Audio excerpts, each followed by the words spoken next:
Good afternoon बच्चों। आज हम यहाँ पर हिंदी विषय में पिछले 2 भागों में पढ़ाए गए जापान पाठ की पुनरावृत्ति करेंगे।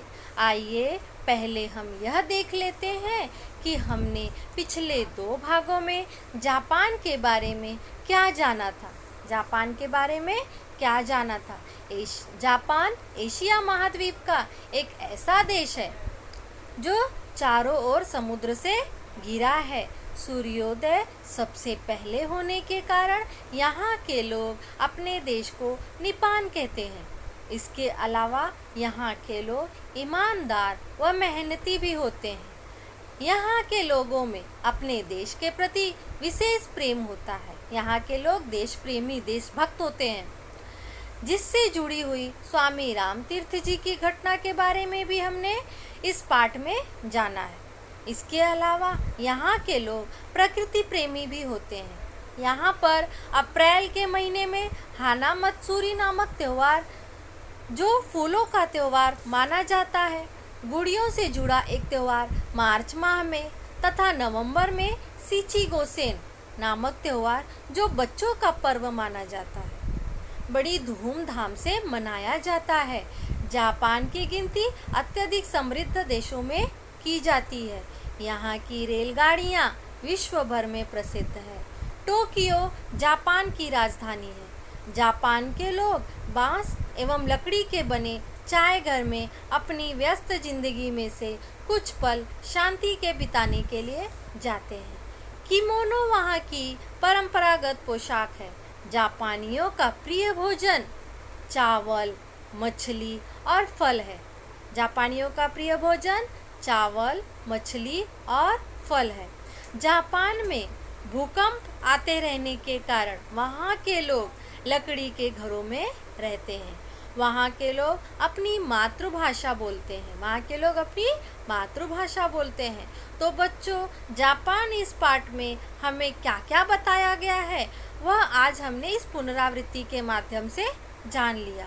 अब इस पाठ पर आधारित कुछ गतिविधियाँ हम यहाँ पर देख लेते हैं। चलिए कुछ गतिविधियाँ देखते हैं।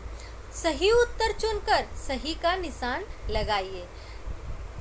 तो बच्चों, जापान में इनमें से कौन सा बच्चों का पर्व है? जापान में इनमें से कौन सा बच्चों का पर्व है? पहला क्या है? हाना मत्सुरी, दूसरा सीची गोसेन और तीसरा सब्बे। तो हाना मत्सुरी तो अप्रैल महीने में मनाया जाता था, जो फूलों का त्यौहार था। सीची गोसेन क्या था बच्चों? सीची गोसेन बच्चों का पर्व है जो नवंबर महीने में मनाया जाता था।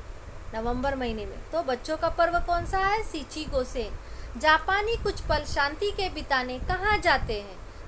जापानी कुछ पल शांति के बिताने कहाँ जाते हैं? टोक्यो तो जापान की राजधानी है। किमोनो जापान की परंपरागत पोशाक है। तो जापानी कुछ पल शांति के बिताने के लिए चाय घर में जाते थे, जो बांस एवं लकड़ी की बनी होती थी। रेलगाड़ी शब्द का बहुवचन क्या है? रेलगाड़ी एक वचन है। रेलगाड़ी का बहुवचन रेलगाड़ियाँ। क्या होगा बच्चों? रेलगाड़ियाँ। यह गतिविधि हमारी पूरी हो गई। चलिए अब आगे की गतिविधि देखते हैं। विद्याधन अर्थी से विद्यार्थी शब्द बना है। आप भी इसी प्रकार शब्द बनाइए। विद्याधन अर्थी से विद्यार्थी शब्द बना। तो विद्या का अर्थ होता है ज्ञान और अर्थी का अर्थ होता है ग्रहण करना। तो विद्याधन अर्थी से विद्यार्थी, ज्ञान को ग्रहण करने वाला विद्यार्थी शब्द बना। आप भी इसी प्रकार शब्द बनाइए। विद्याधन आलय, विद्या का अर्थ होता है ज्ञान और आलय का अर्थ क्या होता है? घर। तो विद्या ज्ञान का घर अर्थात विद्यालय। क्या होगा बच्चों? ज्ञान का घर अर्थात विद्यालय। क्या होगा? विद्यालय। देखिए बच्चों, विद्यालय, विद्या का घर विद्यालय, ये हो गया हमारा विद्यालय। अब आगे देखिए बच्चों, देव धन आलय। तो देव का अर्थ होता है भगवान, देवता, और आलय का अर्थ होता है घर। तो भगवान का घर तो क्या होगा? देवालय। क्या होगा? देवालय। भगवान का घर देवालय। ये हो गया हमारा देवालय। अब इसके आगे देशभक्त। देश जैसे हमारा भारत देश, और भक्त का अर्थ होता है पूजा करने वाला, अनुरागी, सेवक, श्रद्धालु। तो देशभक्त, तो क्या होगा देश का देशभक्त। क्या होगा बच्चों देशभक्त।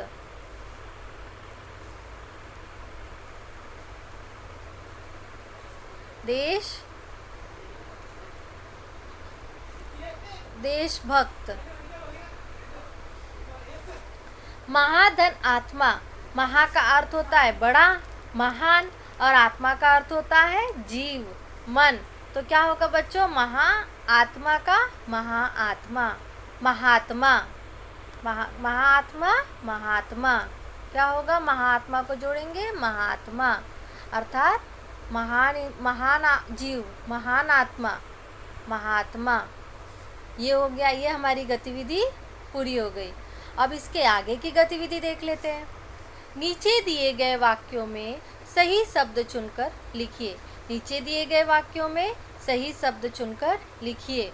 मैंने माता पिता को किया, कल मेरा परीक्षा डैश है निकलेगा। तो यहाँ पर क्या दिया हुआ है, दो उत्तर दिए गए हैं, परिणाम और प्रणाम। परिणाम का अर्थ होता है फल, मतलब मैंने कितनी मेहनत की है, मेरा उसका क्या, हम बोलते हैं ना इसका क्या परिणाम होगा, क्या फल मिलेगा। तो यहाँ पर क्या आएगा, और प्रणाम का अर्थ होता है नमस्कार। तो मैंने माता पिता को क्या किया, प्रणाम किया, नमस्कार किया। तो प्रणाम कहाँ पर आएगा, मैंने माता पिता को प्रणाम किया। क्या किया बच्चों, प्रणाम, नमस्कार किया, प्रणाम किया। अब उसके बाद कल मेरा परीक्षा परिणाम निकलेगा। क्या निकलेगा बच्चों, परिणाम। मैंने कितनी मेहनत की, मेरे मेहनत का क्या परिणाम हुआ, उसका फल मिलेगा, परिणाम। कल मेरा परीक्षा परिणाम निकलेगा, परिणाम। दूसरा देखिए बच्चों, हमें सदैव बड़ों का करना चाहिए, लड़का और लड़की एक होते हैं। यहाँ पर दो उत्तर दिए गए हैं, सम्मान और समान। सम्मान अर्थात आदर करना, और समान अर्थात बराबर। तो हमें यहाँ पर हमें सदैव बड़ों का क्या करना चाहिए, सम्मान, आदर करना चाहिए। सम्मान किसके साथ आएगा, पहले वाले के साथ। हमें सदैव बड़ों का सम्मान करना चाहिए। क्या करना चाहिए, सम्मान। सम्मान पहले वाले के साथ आएगा। हमें सदैव बड़ों का सम्मान करना चाहिए। लड़का और लड़की एक समान होते हैं। लड़का और लड़की एक समान होते हैं। समान अर्थात बराबर होते हैं, एक समान होते हैं। अब उसके आगे की गतिविधि देख लेते हैं। नीचे दिए गए शब्दों को उनके समानार्थक शब्दों से मिलाइए। समानार्थक अर्थात समान शब्द, मतलब उसका क्या मतलब, समान अर्थ वाले शब्दों से मिलाइए। समानार्थक अर्थात समान अर्थ वाले शब्दों से मिलाइए। नीचे दिए गए शब्दों को उनके समान अर्थ वाले शब्दों से मिलाइए। अब यहाँ पर पहला क्या है, आक्रमण। आक्रमण का अर्थ क्या होता है, हमला। क्या होता है बच्चों, आक्रमण का अर्थ हमला होता है। दूसरा क्या है, सुगंध। सुगंध अर्थात खुशबू, सुगंध, खुशबू। ये हमने खुशबू से मिला दिया। परिश्रमी, मेहनती, परिश्रमी, मेहनती। आमंत्रित, आमंत्रित अर्थात बुलाना, निमंत्रित करना, निमंत्रण देना, आमंत्रित, बुलाना। समृद्ध, उन्नत, समृद्ध, उन्नत। देखिए बच्चों, ये गतिविधि भी हमारी पूरी हो गई। आक्रमण का अर्थ हमला, सुगंध, खुशबू, परिश्रमी, मेहनती, आमंत्रित, बुलाना, निमंत्रित करना, समृद्ध, उन्नत। ये गतिविधि भी हमारी पूरी हो गई। अब आगे की गतिविधि देख लेते हैं। नीचे दिए गए शब्दों के विलोम शब्द लिखिए। नीचे दिए गए शब्दों के विलोम शब्द लिखिए। अब देखिए बच्चों, यहाँ पर सम्मान है। सम्मान, इसका अर्थ होता है, सम्मान अर्थात आदर करना, सम्मान करना। अब इसका विलोम शब्द, इसका विरुद्धार्थी शब्द क्या होगा, इसका विलोम शब्द होगा सम्मान अर्थात सम्मान करना, आदर करना। तो उसका विलोम शब्द होगा अपमान। क्या होगा बच्चों, अपमान। सम्मान का अपमान। अब दूसरा देखिए प्रश्न। प्रश्न उसका विलोम शब्द विरुद्धार्थी शब्द क्या होगा? उत्तर। क्या होगा? उत्तर। प्रश्न का उत्तर। तीसरा देखिए बच्चों परिश्रमी। परिश्रमी अर्थात मेहनती। अब उसका विलोम शब्द आलसी। क्या होगा? आलसी। परिश्रमी का आलसी। परिश्रमी आलसी। अब देखिए सुंदर। सुंदर का विलोम शब्द होगा सुंदर कुरूप। क्या होगा बच्चों? सुंदर अर्थात देखने में जो अत्यधिक खूबसूरत हो, सुंदर हो। सुंदर का कुरूप।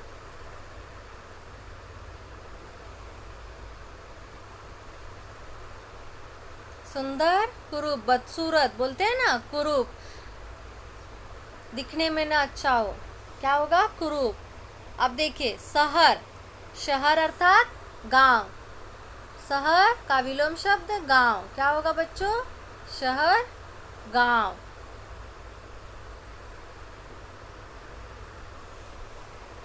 अब ईमानदार। ईमानदार, ईमानदार जो अपने मतलब जो विश्वसनीय हो, ईमानदार हो, उसका विलोम शब्द क्या होगा? बेईमान।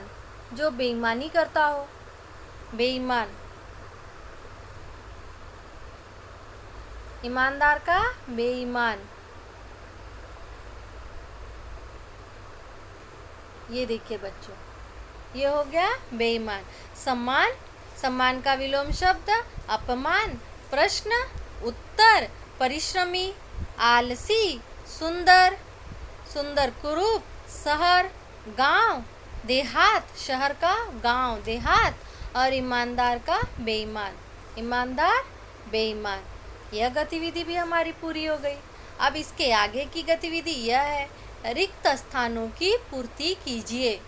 रिक्त स्थानों की पूर्ति कीजिए। बच्चों मैंने आपको पाठ तो समझा दी हूँ, जापान पाठ। अब इन्हीं पाठ में से मैं आपसे ये पूछ रही हूँ, जापानी बच्चे के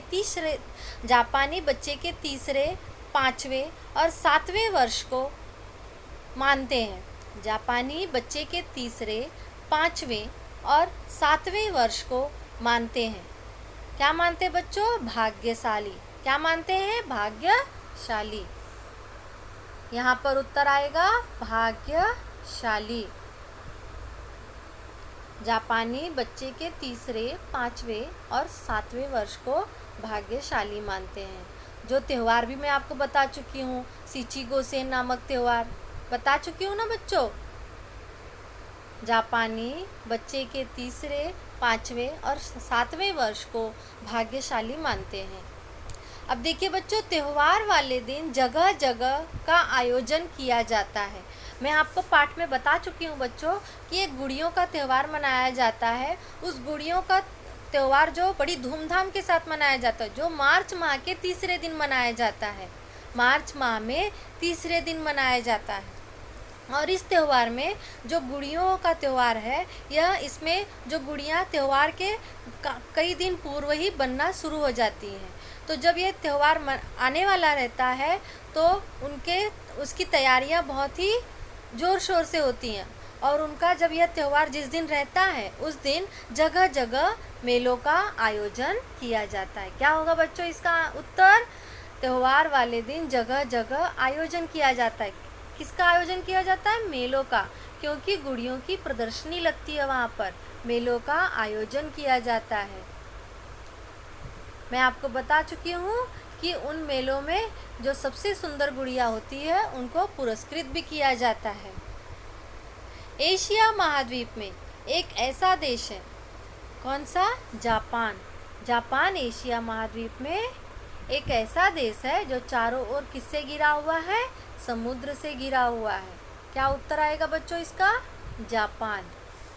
रिक्त स्थानों की पूर्ति कीजिए। मेलों, भाग्यशाली और जापान। जापानी बच्चे के तीसरे, 5वें और 7वें वर्ष को भाग्यशाली मानते हैं। त्योहार वाले दिन जगह जगह मेलों का आयोजन किया जाता है। एशिया महाद्वीप में जापान एक ऐसा देश है जो चारों ओर समुद्र से घिरा है। बच्चों, यहाँ पर हमने इन तीनों का उत्तर जान लिया।